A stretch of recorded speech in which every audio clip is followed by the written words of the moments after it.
Assalamualaikum guys, ngayon mag-aamusal po tayo gamit ang cucumber at tomato at egg. At lulutuin po natin yung pritong egg po to. At ito ang breakfast natin ngayon. Salamat!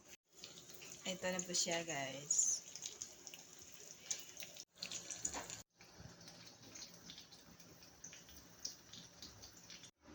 At ito na guys yung breakfast po natin. Cucumber, tomato, at fried egg.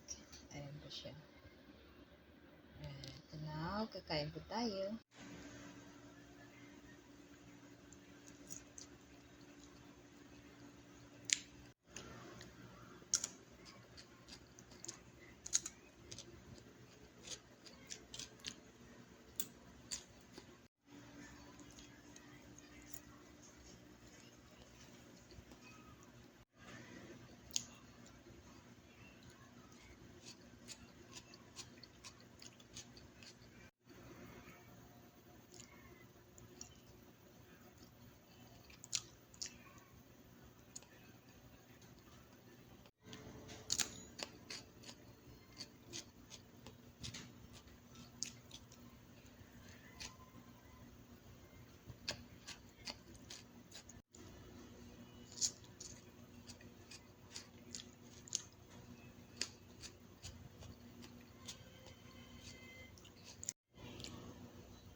At yan guys, kapag amusal na po tayo.